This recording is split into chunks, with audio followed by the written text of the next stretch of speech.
How's it going, everybody? Welcome back to another episode of the Hip Drop Podcast. It is Thursday, August 13th, 2026. Week one of the preseason kicked off tonight. I have the 49ers and the Titans on the background on my screen right now. And this episode is kind of the start of a new and more advanced era of this podcast. Lucas and I discussed it.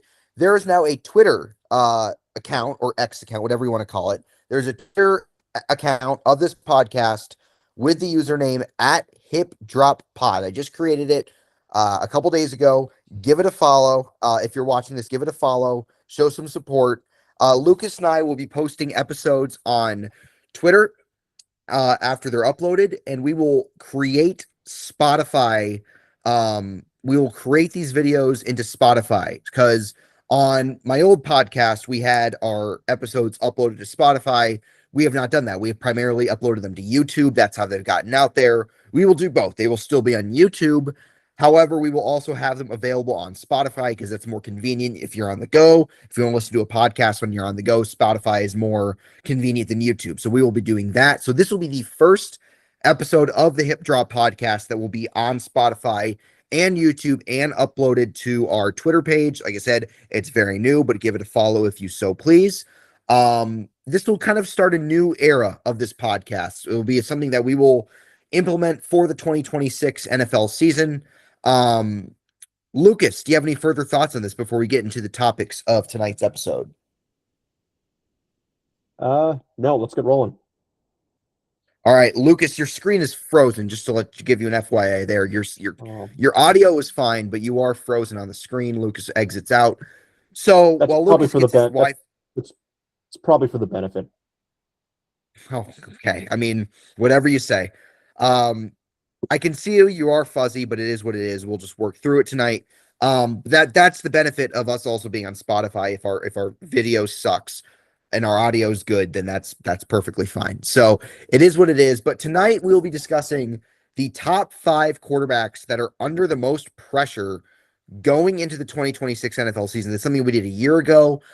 We had guys in the list like who answered the bell, like a Caleb Williams. We also had guys on this list that completely fell on their face, like a JJ McCarthy, who officially will not be the Vikings week 1 starter. We already knew that. Kyler Murray was named their starter on Tuesday. But we will go one by one. I will go in order from least to most. Lucas is not going in any particular order. And then after that, we will each select one coach per conference that we predict will be fired in season, will be fired before the season ends, that their season goes poorly enough that ownership makes a change. We'll do that at the end after we discuss these quarterbacks. So I will go first, Lucas, if you don't mind. My number 5 guy is Jalen Hurts, and I have him at the lowest on this list because he has won a Super Bowl. He's won a Super Bowl recently, just a year and a half ago. However, is coming off a disappointing 2025 season. The Eagles, after winning the championship, did not have a great title defense. They still won the NFC East. They still won 11 games, but their offense was anemic at best throughout the year. Hurts underperformed at various portions throughout the year, and a lot of it was blamed on Kevin Patullo, the former offensive coordinator, now a passing game coordinator with the Dolphins. Patullo, I think the criticism that was thrown his way was justified. He was not a good play caller. He was not a good play designer. They bring in Sean Mannion from Green Bay to be the new offensive coordinator, their 5th offensive coordinator in as many years. You have Shane Steichen and Kellen Moore, who were so good they got head coaching jobs. And then you had Brian Johnson and Kevin Patullo, who were so bad they got fired. So it's really either or for the Eagles offensive coordinator. We'll see which category Sean Mannion goes under. But A.J. Brown is now gone, and there are a lot of people, not just Eagles fans, but there are people within NFL circles that think that could be addition by subtraction. Because as good of a player as A.J. Brown is, he created some locker room tension that wasn't really necessary. It seems like last year he valued his own personal numbers over the team's success. So he's now in New England with Drake May. So the receiving core, they still have Devontae Smith. They have Mekhi Lemon, who has been banged up in camp, but he was their first round pick. They have Dontavian Wicks, who isn't a great receiver by any means, but it could be a good depth piece. And of course, they have Saquon Barkley at running back as well. They still have a pretty good offensive line. So Jalen Hurts is still in a pretty solid situation to succeed. But if he doesn't have a good season, if the Eagles have another year where they're a playoff team, but they lose in the wild card and the offense is, stagnant throughout the year, or if they, God forbid, they miss the playoffs altogether and Jalen Hurts underperforms again, then I think there could be some uncomfortable conversations about the Eagles moving in a different direction at quarterback.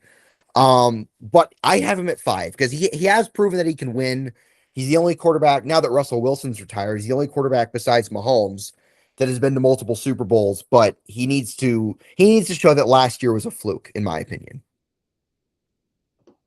No, I feel you. Like I think Jalen Hurts is like a weird case where on most teams in most markets he wouldn't be on this list, but because he plays in Philadelphia Right. for a team for a market who's notoriously hard on their players for good reason. And it stinks for Hurts because he's played well in 2 Super Bowls. He was the Super Bowl MVP, maybe not deservedly so, like a year and a half ago, not that long removed. And the following year, his team won the division. Like that's for a pretty much 80% of teams. That's a successful 2 year run. Super Bowl Yeah. title and 2 division titles.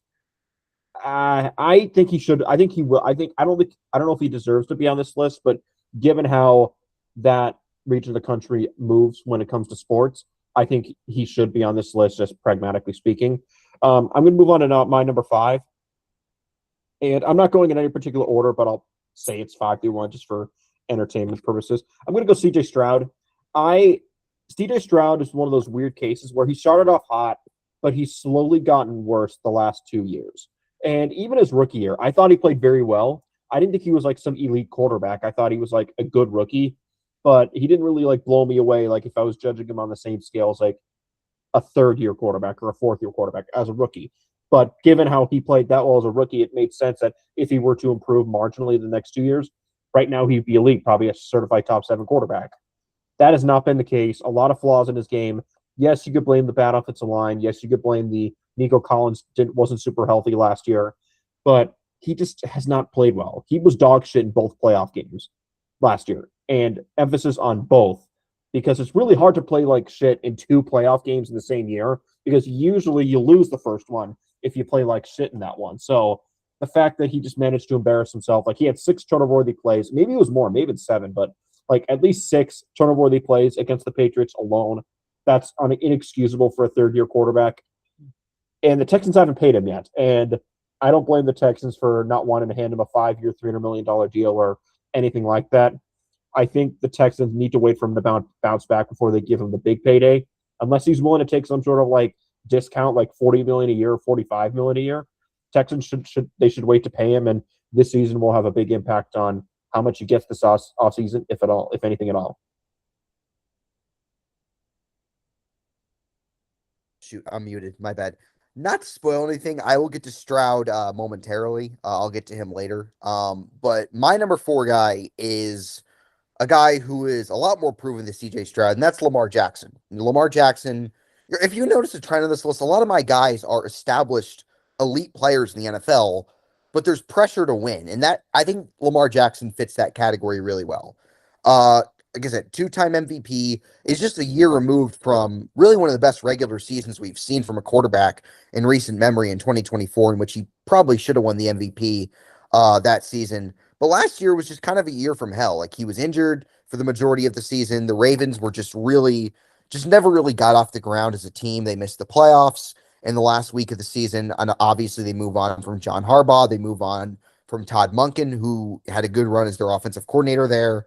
And Lamar is 29, turns 30 in January. And obviously, there's a new staff. You have Jesse Minter, who will be obviously in charge of the defense. And then you have Declan Doyle, who will be working with Lamar in the offense. Lamar doesn't have to prove anything in the regular season. I mean, that's pretty much set in stone. He is one of the most accomplished regular season quarterbacks, really, of all time. 3-time first team All Pro, 2-time MVP. He's just been so great in that regard. But what Lamar needs to do is perform in the playoffs and win in the playoffs. And as fair or not it may be, he has not played anywhere close to his standards in the postseason. I think his 2-year run in 2023 and 2024 is probably the most damning. 2023, he wins the MVP. The Ravens are really the best team in football that year. They play a very beatable Chiefs team in the AFC Championship game, and Lamar's awful in that game by every stretch of the imagination. And then last year, or not last year, 2 years ago, sorry, against Buffalo, he plays better. Like he's not horrible throughout the majority of the game, but he made multiple costly mistakes. He threw an interception, he lost a fumble. He just dug the Ravens in a hole and he tried to get them out of it and he almost did, but ultimately just wasn't enough. And then last year, not really his fault against Pittsburgh. Like he played great in the fourth quarter of that game. And if Luke makes that field goal, we're maybe singing a different tune. But like first 3 quarters, he really didn't show up. He didn't really play like we expect him to until the fourth. So for Lamar, look, John Harbaugh is out. I think Ravens ownership kind of realized like the ship has sailed with John Harbaugh in Baltimore. They bring in Jesse Minter to help them get over the hump. It's a winnable division. The Browns stink. The Steelers and the Bengals are both flawed. Like Lamar, he really all he has to do is have playoff success. He has as many conference championship starts as Jarrett Stidham does. Like that's unacceptable for a player of his talent. So, like I said, you're proven in the regular season. We know how good you are there, but it's time to win and time to build a legitimate playoff resume. I think a lot of your points are valid. Lamar was not on my list mainly because I think a lot more pressure's on his coach this year. Like Jesse Minter, like I think a lot of the heat will be taken off him. I'm not saying that's right, but I think he's under pressure. He just wasn't in my top 5, but a lot of your points make sense. He's a multiple-time MVP, arguably could be a 3-time MVP, which would completely change the trajectory of his career long term. I think he's already a Hall of Famer now, but 3-time MVPs, getting at that third MVP in 2024 would have removed all doubt. But I think given how Jesse Minter's a new coach, I think there's going to be some pressure taken off him, which is hypocritical because I'm going to have another player on here with a first-year coach. But I just think he's maybe in like the 6 to 8 range for pressure. He was like just off, but because I think he's already under like a ton of he was already under a ton of scrutiny that I don't think a lot of it changes this year. So it's not like stuff is added or we're getting towards the end. I just think maybe 2026 is a year between pressure. I think 2027 the heat's going to get turned back on again for Lamar. My number 4 is Fair. Is Josh Allen. That's the other guy. That's the guy I was referring to. Okay. It seems kind of hypocritical, but I think at some point, like, there's different tiers of pressure. Where like I think all of my guys are like under a different form of pressure. Where like Allen is treated by a lot of people in the media as if he's already Mahomes and he's already accomplished much of what Mahomes does, but like it's not really his fault. There's like a meme for people who support like lowering taxes on the rich but are like super poor, or like not making a political statement, but it's like a meme saying, oh, they're like a lot of people in this country who are poor view themselves as temporarily embarrassed millionaires, which is why they advocate for policies that don't benefit them. That's kind of like what Josh Allen is. Like people already view Josh Allen as like this accomplished guy that was failed and he's just temporarily embarrassed. It's not really his fault. He should be treated the same as Mahomes all time, even though he hasn't done 10% of what Mahomes has done. I think the main difference I think he's under pressure compared to Lamar, despite also having a first-year coach, is you can make an argument like he got his guy a coach. Like Joe Brady was his offensive coordinator for the last couple of years. If he did not want Joe Brady as head coach, Joe Brady would not be the head coach. And not saying Josh Allen has full like decision-making power, but I think if did I cut off a little bit? Yeah, you did, but you're back now. Okay, yeah. If Josh Allen did not want Joe Brady as head coach, Joe Brady would not be the head coach. So that's why I don't think he gets the pass of, first-year head coach. And since he's a guy who he wants to be treated like a tier 1 quarterback all the time, dude, you got to win. Like, I'm sorry, like, everything's not your fault. Like, that you got to take responsibility for that Denver game. And his fans, like, have to, like, realize babying him does not do him any good. He's not a bad person by any means. I'm not criticizing him as a human. But if you want to be considered an all-time great, you eventually got to make it work with less. Tom Brady's gone to Super Bowls with subpar offensive lines and subpar defenses. Patrick Mahomes has done that both simultaneously, and he's gotten the job done. Don't have to win, but you at least have to get past the barrier. I think he has to do something. I don't really care about his regular season. Like he could throw 30 touchdowns, 20 interceptions. Not really going to change anything for me. But as long as he gets into the playoffs and if he blows it again and not saying he has to get to the Super Bowl, but like you got to show out. Like it has to be like a situation where it's like 13 seconds where there's nothing he could have done more. not a situation where he played well, but he made two dog shit mistakes that cost the team the game. I think he should have to go to the Super Bowl this year, but if the Bills surpass expectations and they find themselves as the top 2 seed in a weaker AFC, he has to go. I don't care about the circumstances. If you're a top 2 seed, you have to go to the Super Bowl. If you're a wild card again, you have to go to the AFC Championship. And if you're in the AFC Championship against a team with a much worse quarterback, you got to win. Like, if they're a 6 seed on the road playing the Chiefs in the AFC Championship, I'm not going to like sit here and say it's the Right. same thing as losing to Bo Nix on the road. But, okay, I'm done rambling, but I think Allen's under pressure. You might feel the same way, but if Allen wants to be considered Mahomes, he has to surpass him in a playoff year in which both of them are in the field. Yeah, no, you make all good points. Like I said, I hate spoiling things, but I'll get to Allen here later. He's further down the line. But yeah, look, you make good points. Like Josh Allen is a great quarterback. But I do think he's sometimes talked about in a way that just isn't really rooted in reality, in my opinion. Like he's talked about like he's already, a pantheon quarterback. And I think he has the talent to get there, absolutely.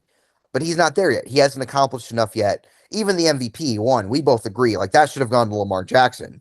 So he's never been a pro. He has no rings. He's never been to a Super Bowl. And I think his playoff performances he's been amazing. He's been sublime in the wild card round. He is statistically the best wild card quarterback in NFL history. The problem is past the wild card round has been a very, very mixed bag. And I think a lot of people, you make a good point. A lot of people act like I'm going to spoil things, but like you make good points. I'll get to mine later on, but I agree with a lot what you said there. And I'll add my 2 cents once I get to Allen on my list.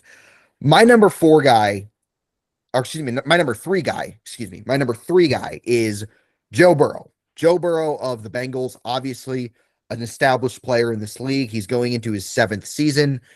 Joe Burrow has 2 things that he needs to prove this year. He needs to prove that he can stay healthy because half of his seasons in the NFL, he has missed significant time with injuries. Rookie year, he tore his ACL on the Commanders' terrorist field, misses the rest of the year. 2023, he tears a tendon in his wrist, misses the rest of that year, misses the stretch run of that season. And then last year, his season really ended before it began. He suffered a severe turf toe injury in week 2 against Jacksonville. He didn't return until Thanksgiving, and the Bengals were pretty much out of it by the time he got back. So when Burrow's on the field and he's playing, he's awesome. Like his 3 full years that he's played, he's thrown for at least 4,500 yards every single one of those seasons. He's thrown 34 or more touchdowns every single one of those seasons.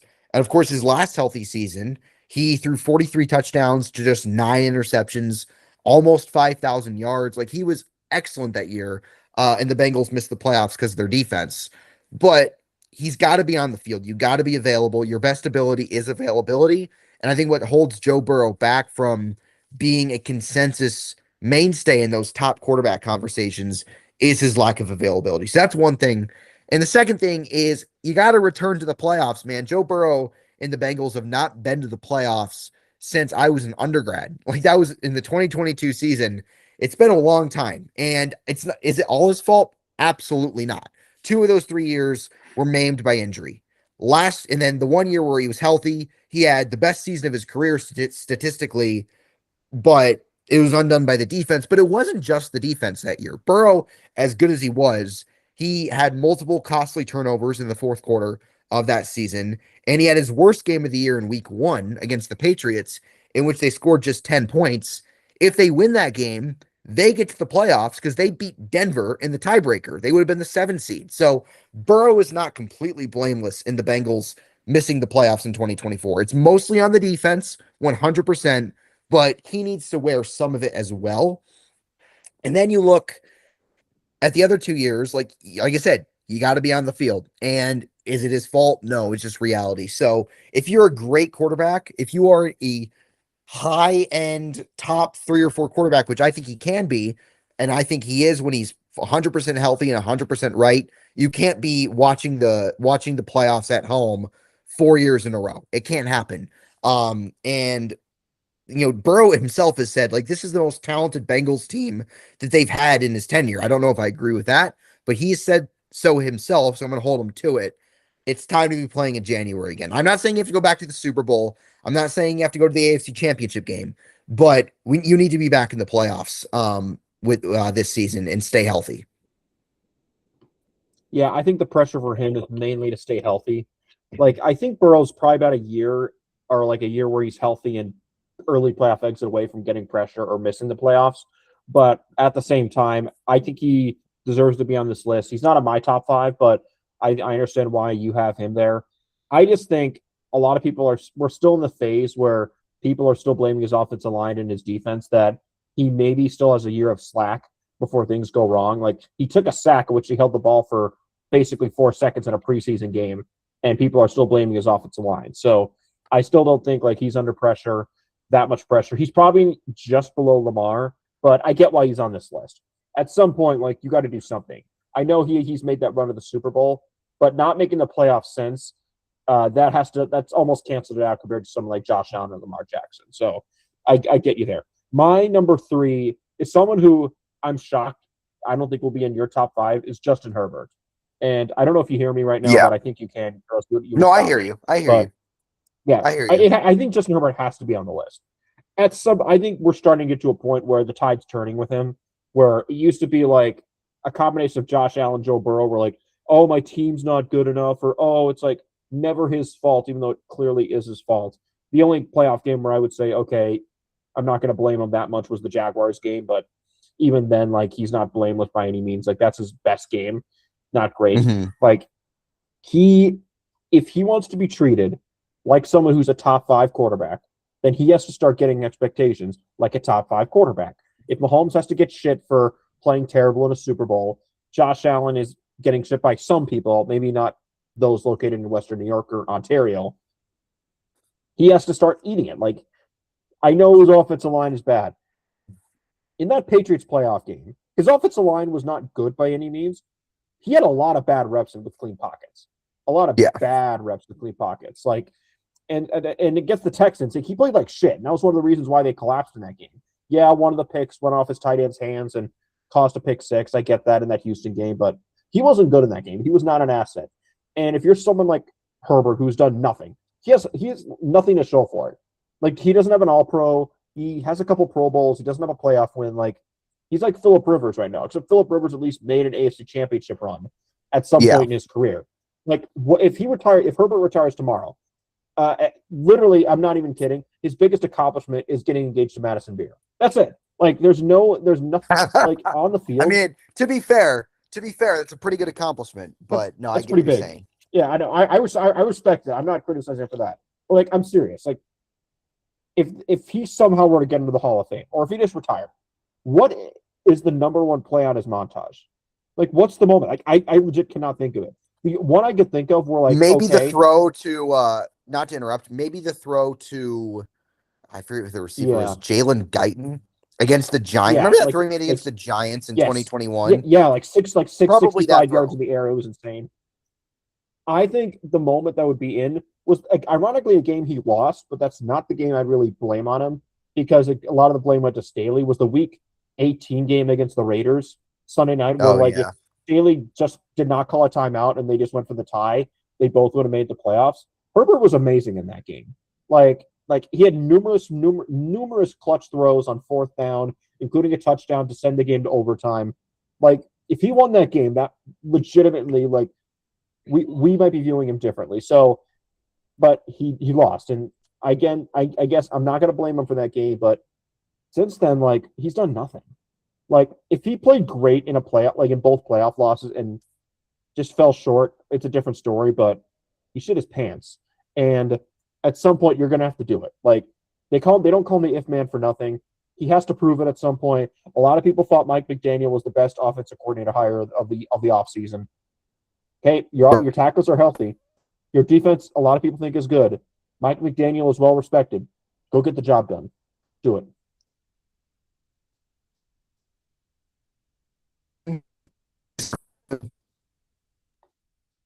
Can you hear me, big boy? Yeah, you just cut out multiple times there, but your points were well made. Honest to God, like, I kind of bypassed Herbert when making my list, not to spoil anything for the third time, not to repeat myself. He is not on my list. but he easily could be. He's probably 6 for me. He's probably the first guy off because, as talented as he is, like you said, his only accomplishments from a football standpoint are a couple Pro Bowls, and he did throw for 5,000 yards one year. So he has one amazing statistical season. That was 5 years ago at this point. Since then, he has not thrown 30 touchdowns in a season. He's only thrown for 4,000 yards once. Of course, has been awful in the playoffs. And is it all on him? No, because the receivers, like I said, aren't great. The offensive line last year was abominable. The offensive coaching before Mike McDaniel, see how he is. Greg Roman, Joe Lombardi, I mean, he had Kellen Moore for 1 year, but that was the year he got hurt. That was Staley's last year. Like, he hasn't been in an amazing situation, but he's hasn't shown that he can elevate suboptimal surroundings like a Mahomes, like a Josh Allen, to be fair, like a Lamar, um, like a Aaron Rodgers when he was in his prime. He hasn't shown the ability to do that. He's kind of shown he's a product of what's around him. And like in his great statistical year, what was around him? He had Keenan Allen, when he was younger, and Mike Williams before all the injuries, and that is why he put up good numbers. I'm not saying he didn't make those guys better, but he kind of has shown that yes, you can elevate. He can elevate guys to a certain level, but he can't elevate guys to the level that the truly elite quarterbacks, the top 5-ish quarterbacks, have shown the ability to do. And like I said, it'd be different if he was 0-3 in the playoffs and he had played at an adequate level individually. He hasn't done that. His best playoff game is when his team blew a 27-0 lead and he basically did fuck all in the second half of that game. So no, I get why Herbert's on that list. He wasn't on it for me, but he was really, really, really close. It's time to start winning some games. All right. So my number 2 guy is someone that you've already talked about. I was about to go on a tangent on, but I saved it for now. It's Josh Allen. Josh Allen, who, like I said, has been basically unanimously seen as the best quarterback in the NFL this offseason. He has been number 1 on pretty much every list, pretty much every poll. Which is weird because he's coming off a regular forget as I move my computer closer to me, forget the playoff game against Denver. Forget that game. Even in the regular season, by Josh Allen standards, he was good, but he wasn't great by any means. He wasn't at the level that he was in 2024 or even 2023, even though he had a lot of turnovers that year. I think he was better at generating explosives that year. Last season, he was kind of a check down merchant throughout the majority of the season. Is it all his fault? Not really. The Bills really didn't have any field stretchers. They hope DJ Moore can help fill that void. But Allen's a guy who, like, he's amazing. I think he's a Hall of Famer, but he needs to he needs to add more pelts to his resume to justify the way he's talked about. You got to win a Super Bowl. You got to get to a Super Bowl at some point. And like I said, even if good coach, Joe Brady, I think is the biggest Josh Allen, sorry, I think is the biggest reason why Joe Brady is the head coach. I think he had a lot of input in them promoting Joe Brady to the head coach position. So if Joe Brady fails, I think it's partially on Josh Allen because I think they would have gone outside the organization without Josh Allen's input. I also think, like I said, in the divisional round and beyond, it has been a very, very, very, very mixed bag. He is, statistically speaking, the best wild card round quarterback of all time. People on NFL Twitter have jokingly called him a wild card merchant. But you got to play better beyond that. I feel like a lot of people's brains are just kind of fogged, or people are under some kind of hypnosis that from the 13 seconds game, because obviously that's by far the best playoff game he's ever played. I contend, given the circumstances, that's the best game period that he's ever played. But since then, Josh Allen passed the wild card round since the 13 seconds game, 2022. They are at home against the Bengals. They scored 10 points in that game. Allen plays very, very in that game. 2023, they get the Chiefs at home. Allen, our friend Matt Verderham has thrown out this statistic multiple times. Allen goes 10 of 21 for only 95 yards on throws past the line of scrimmage. He's unable to complete a touchdown drive. He leaves it in the hands of Tyler Bass. Tyler Bass, pushes it wide right, as the Bills tend to do. 2024, he really doesn't do anything throwing the football against the Ravens. They win that game. And then against the Chiefs, I think he played worse in that game than the final line shows. He threw multiple passes that should have been intercepted. He fumbled on numerous occasions that the Bills were lucky to recover. And I think notoriously, like he got the ball with plenty of time left in decent field position. And it was tweeted multiple times by prominent NFL media members. Like, this is Josh Allen's time. Of course, there's the notorious uh, clip of him on the sidelines nodding his head before he got the ball. And I think they legitimately got like 7 yards on that drive. They went 4 and out. And yes, you could argue Kincaid should have caught the ball, but I mean, ultimately, it's not like it was a perfect throw. It was a good enough throw, but ultimately, he didn't get the job done. And we've seen Mahomes like score in that situation time and time and time and time again. And of course, last year's debacle against Denver is the worst one because there was no Mahomes in the way, there was no Lamar in the way, there was no Joe Burrow in the way, and you lose to a Denver team that is one of the worst one seeds that I've seen in quite some time. And of course, he has 4 turnovers. He has the infamous play at the end of the half where he basically pitches the ball backwards unprompted. So, and I feel like people will just kind of give him a pass. Like, it's, oh, well, it was McDermott. It was the defense. Like, the roster sucked. Brandon Bean sucks. Blah, blah, blah, blah, blah. Ultimately, Josh Allen didn't do enough in that game. He didn't do close to enough in that game. Had many plays that hurt his team. So, like, I mean, it's time if you are the player that people in Western New York and people within prominent NFL circles think you are, it's time to get to the Super Bowl. You got to be in SoFi on Valentine's Day. It's time to finally get over the hump because you've been knocking on the door for long enough. It's time to do it. So he's number 2 for me. Yep, and of course I agree because I had him on my list too. So yeah, I'm not gonna add anything. My next guy is someone who I thought could have snuck on your list. I think should be on the list, but I get it. Bryce Young. Okay. I think it makes sense because he's entering what is the 4th year of his career, one more year before his 5th year option. So last year where he's not going to say free, he was a first overall pick, so it's slot value. So it's not like he's playing for $1 million cap hit, but it's almost like the glass half full, the glass half young. Like some people will look at Bryce Young and be like, that guy's really good. He's a good starter. Other people will look at him and be like, he's not very good. He's dog water. And I'm probably closer to the dog water camp, but I think he's a low end starting quarterback. He's like the 22nd best quarterback in the NFL, maybe. That's fine. You can survive with the 22nd best quarterback. Maybe not as a Super Bowl team. Maybe not as a team that if you want to win 12 games. But if you want to be a 10-7 team, maybe you get the 7 seed. Maybe you win a dog water division. Then Bryce Young's your guy. Go pay him $40 million a year. If you want to win Super Bowls, win 12, 13 games a year, Bryce Young's not your guy. And he's had stretches the last 3 years of his career where he's put it together for like 3, 4, 5 game stretches. Like, oh, okay, this is why this guy was the first overall pick. But inevitably, there are also stretches where he looks like a complete bust. And when you're in the 4th year of your career, you can't have that. Like, it's unacceptable. Like, if you're a 4th year starter, you have to be consistently good. You don't have to be lights out for an entire season, but you have to be consistent. You can't have stretches where basically for an entire calendar month, you're not playable. And Andy Dalton looks like he's better than you. You got to keep it consistent. So I think he's under pressure. He's not under pressure to win in the playoffs, but just prove he could be a top 20 quarterback in the NFL. He's not going to be a top 10 quarterback ever, but if he could prove to be like the 17th best quarterback in the NFL, I think that's a win. It's not going to be overwhelming considering he's the first overall pick, but I think you take it if you're the Panthers. Yeah, look, I mean, like I said, I've made it known I'm not a Bryce Young guy. I think he is a bad starter.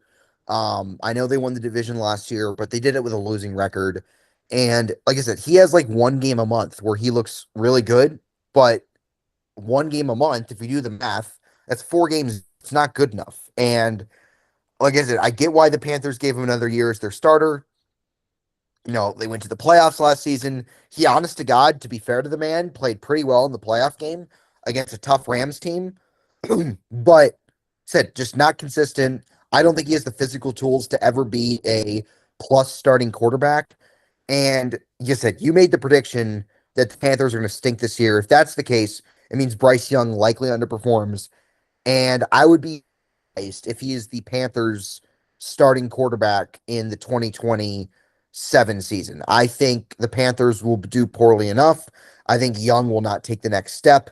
And I ultimately think that he will be on a different team in 2027. If it's as a starter or as a guy competing for a starting job or as a backup in the Sam Darnold realm where a guy fails on his first team, is a backup for a year and then gets another shot. The difference is Bryce Young is not nearly as physically gifted as Sam Darnold is. I think that's why I don't see the ceiling that of him and that I don't see him reaching that level. But yeah, I don't know. I'm kind of out on Bryce Young. I think we've seen enough to where he is what he is. He's a starter. He's a top 32 quarterback in the league. But if he's your quarterback, if you the only way you win anything of significance is if you have a super team, and the Panthers most certainly are not that. So I think this is it for him in Carolina, and I get why he's on the list. All right. My number one guy is Bryce Young's draft, the man that was picked one behind him in the 2023 draft, and that is CJ Stroud. Coleridge Bernard Stroud, the fourth, is my quarterback under the most pressure entering the 2026 season. And I think ultimately that playoff run, as you mentioned, is really what puts him here. He was awful against Pittsburgh. They got away with it because the Steelers were very limited offensively, and the defense won them that game. And then they go to New England in a game that they easily could have won. That was a close game for the majority of the time.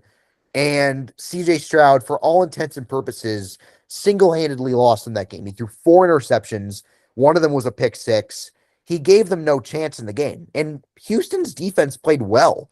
They forced a couple fumbles. They kept him in the game. There was a time late in the third quarter where New England's offense had 6 first downs, and you still felt they're going to win the game comfortably because you knew CJ Stroud was going to be unable to do anything. So he wasted a championship caliber defense last year because if they win that game, they would have killed Denver in the AFC Championship game. Do they beat Seattle in the Super Bowl? I don't know, but they probably make it hard on them, harder than New England did. Look, Houston once again has an absolutely outrageous defense. Might be even better. I mean, they draft Caden McPounder in the second round. They bring in Jadeveon Clowney to help with their run defense. They sign Reed Blankenship in free agency. They are pretty much stacked at every level of that defense. The defense in Houston, we know if they stay healthy, that can win a Super Bowl. It's all up to CJ Stroud. He doesn't need to be a superstar. He doesn't need to be the guy that he showed flashes of being in 2023 as a rookie. He just needs to be a high-end game manager. He needs to be what Sam Darnold was last year. He needs to be what Jalen Hurts was in 2024. He needs to be, what Eli Manning was in his first Super Bowl run in 2007, or what Russell Wilson was in 2013.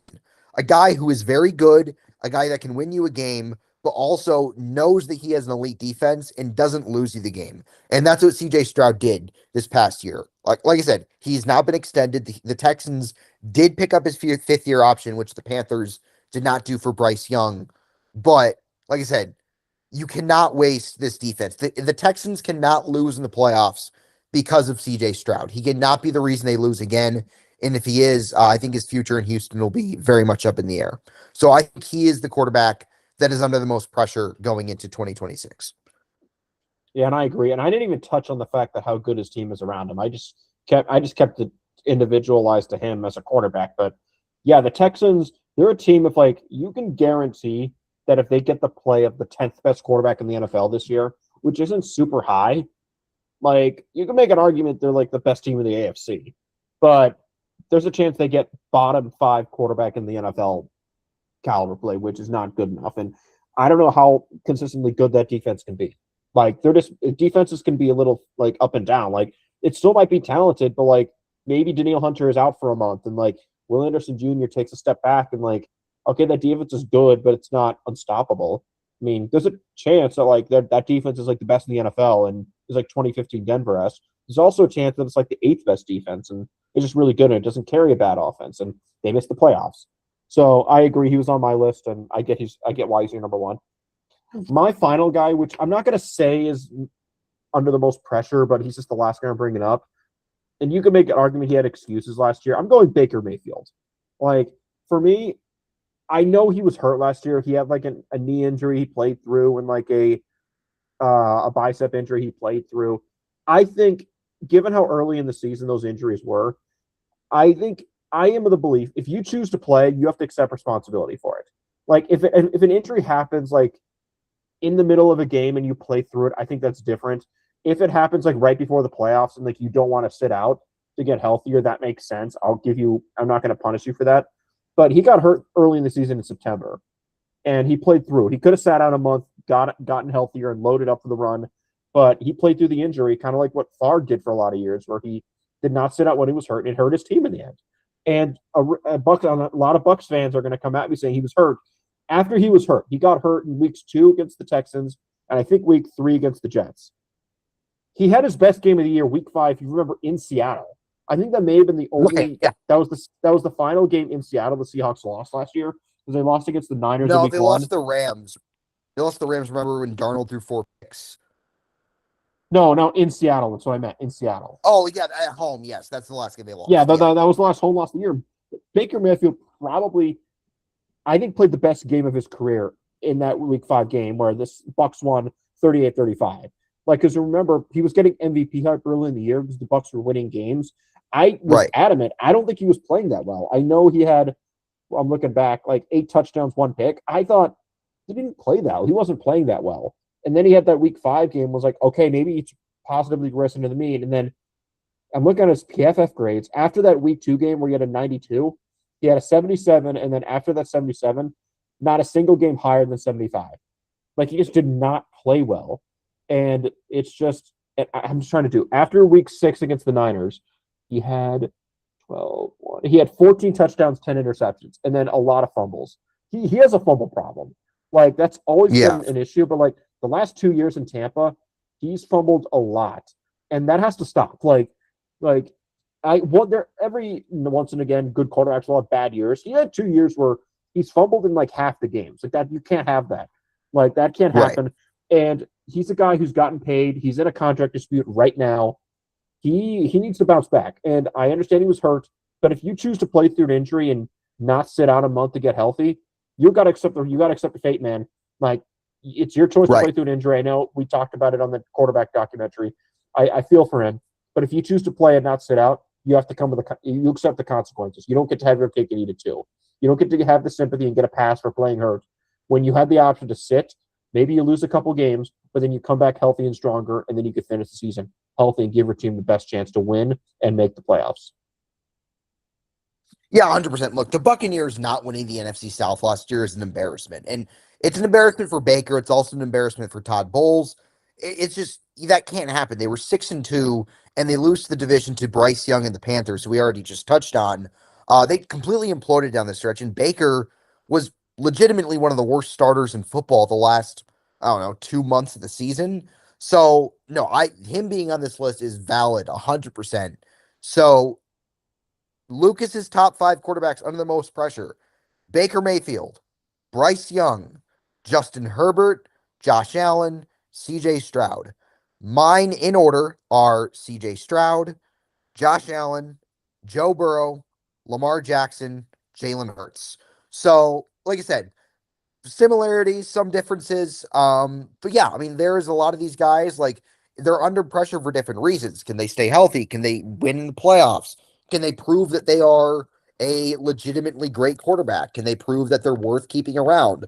All these reasons, we'll see if they answer the bell. Some guys did, some guys didn't. Last year when we made this list, so it'll be very interesting to look back on season's end. So, Lucas, before we finish up, we will each give one coach per conference that we predict will be fired before the season ends. Because every year there's a coach or multiple coaches who got fired, who get let go before the end of the year. Last year, Brian Callahan of the Titans and Brian Dable of the Giants. They, ironically enough, Callahan now with the Giants, Dable now with the Titans. Funny how that works. But they both got fired before the season. Eberflus. Um, the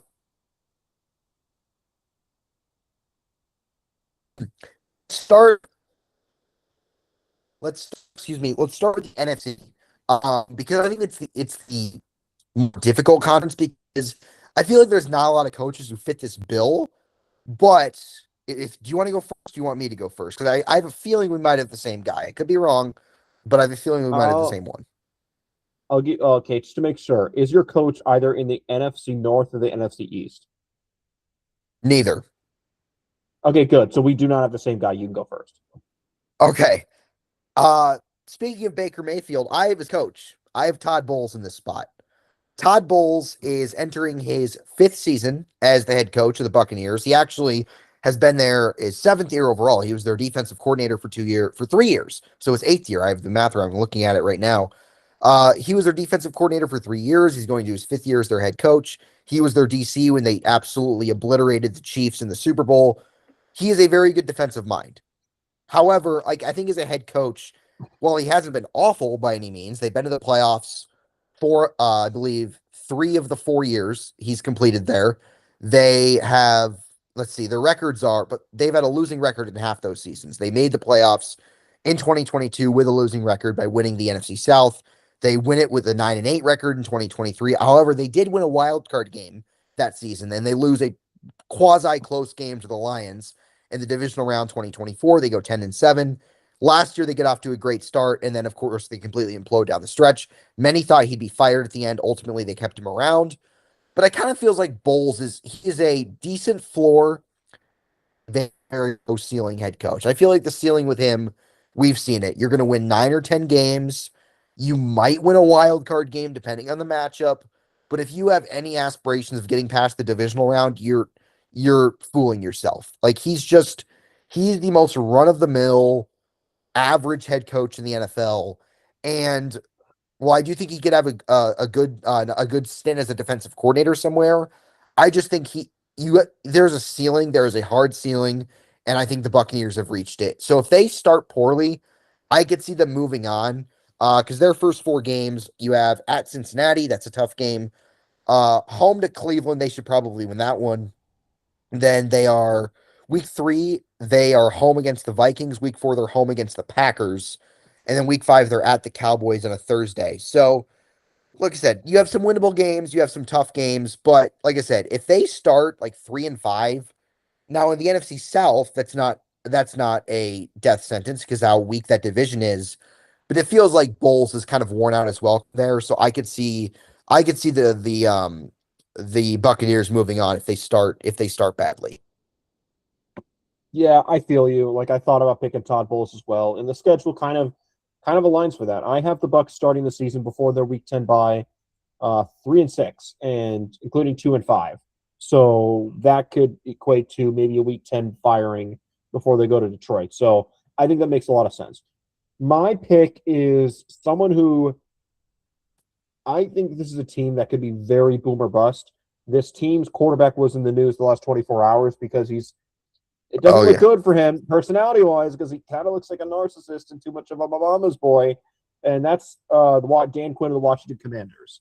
Like, I think because when I look at it, I didn't realize I have this team going 4-13 this year, which I think maybe Wow. when I look back at it, I think it was more of I just think a Was lot of the that teams they before? play. Sorry to interrupt. Was that before or after they signed Diggs? I think that was before they signed Diggs. So maybe I'll go back and Okay. I'll update it once more before the regular season. But I mean, their start to the season is like brutal. Every game they have, except for like one, is either a game they're going to be underdogs in, and or if they lose, it's going to not look good because it's a division rival. Like they play at Philadelphia, at Dallas. I think Dallas is going to be pretty good this year.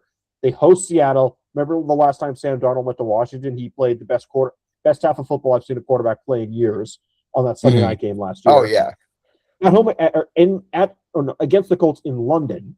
So that's not going to be fun. And the Colts, maybe they're another early to rise team and they play well to start. Then at home against the Giants after London, no bye, and then on the road to San Francisco.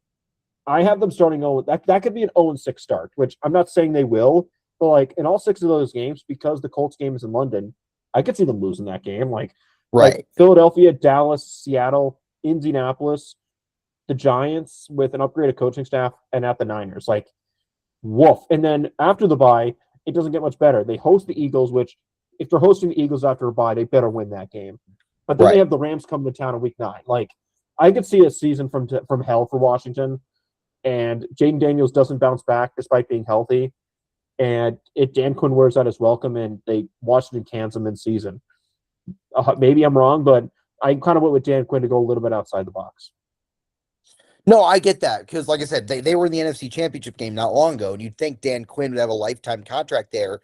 But a trend with Dan Quinn as a head coach is he usually this happened in Atlanta as well. He started off his tenure really well. They went to a Super Bowl his second year there. They went back to the playoffs his third year. And then like things just completely went off the rails. He got fired midseason in his final season. So I get that. Like I can understand. I can see a scenario of that happening. I don't know what to make of the Commanders this year, to be honest. They like you mentioned, you think they're gonna have a season from hell. They had a season from hell last year. So I don't know if they can be any worse than they had last year. Maybe they surprise. I think their offense could be interesting with when you add Stephon Diggs, but we didn't touch on this yet. They also lost Laramie Tunsil for what could be the season, who is their best offensive lineman by a country mile. Like that could prove to be really detrimental. So we'll see what happens there. But they're an interesting team. Like I don't know what to make of them. You can make an argument that they win 9 games and are a fringe playoff team. I don't think there's any world where they're a contender. But you can also make an argument where they're one of the worst teams in the league again, and Dan Quinn gets fired. So I think Quinn is an interesting choice there. Because like you said, they had basically the best season the Commanders have had this century, just 2 years ago in his first year. Last year was a disaster, but the first year gave him kind of a mulligan. But if this year's a disaster with a team healthier than they were a year ago, things could really go sideways. Now going to the AFC, and this guy is someone who is a coach of a team that I think could be poised for a season from hell, and that is Shane Steichen of the Indianapolis Colts. And I actually think Shane Steichen is a pretty talented head coach. I think he's a really bright offensive mind. I think he's a really good offensive play designer. I think he's a great schemer. And I do think he has been undone by 2 things. He has been sabotaged by Chris Ballard, their GM, who I think should have been fired by now.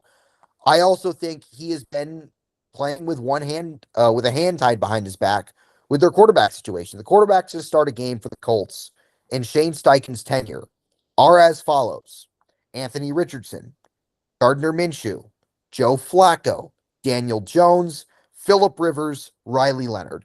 Not many coaches are winning with that, but ultimately the NFL is a results-oriented business, and the Colts have not been horrendously bad in Steichen's tenure.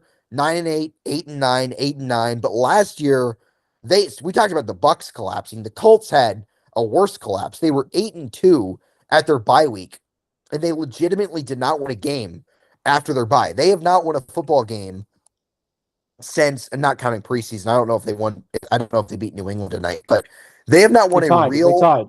I got to bring Oh, it they up. They tied? tied. Here's what happened. Like I thought about bringing this up. Apparently, they were down 13-10 with about minute and change left, minute 15 approximately. 4th and Okay. 8 at the Patriots 43. They choose to kick the field goal, and they hit it with a 61-yard field goal to tie it. Patriots go down the field. They miss a field goal, so they tied. You want to guess who hit the field goal for the Colts? Like, I'll give you a clue. He's a Chiefs legend. And when I say legend, I'm saying that sarcastically. Oh, gosh. I'll give it away. He was the kicker when Butker was hurt a couple years ago. Oh, God. Was it? What's his name? I know who you're talking about. His name's an alliteration. Is his first name Matt? Is his first name Matt? No, that was another guy. Let me check this guy's name. When he was on the team, Matthew Wright? he was on. No, he was actually on the team 2 years ago. Spencer Schrader. Okay, Spencer Schrader. Well, did he hit a game winner against Carolina that year? Yeah, I think he did. And he only played. Yeah. He played 2 games for the Chiefs. Made 3 field goals, long of 41, 6 extra points. So yeah, Chiefs legend for like a few games when Butker was hurt. Gotcha. Okay. Well, I mean, that's pretty lame kicking a field goal in a preseason game, but but why don't you be more like Dave Canales, who dropped his balls on the line last week with Haynes King? But so they if you count preseason, which if you do, you're a serial killer. Regardless, they have not won a football game since November 9th of last year. And I think Shane Steichen potentially could be the offensive coordinator version of Robert Saleh, where he was a really successful coordinator on a team that goes to a Super Bowl, loses to the Chiefs, ironically, gets a head coaching job, you know, gets a long leash, but ultimately the results just aren't good enough. And then they let him go in the middle of his fourth year. In Saleh's case, it was towards the beginning of the year. It was after just 5 games. I think I could see that happening. I think Steichen will get another head coaching opportunity, even if he gets fired this season.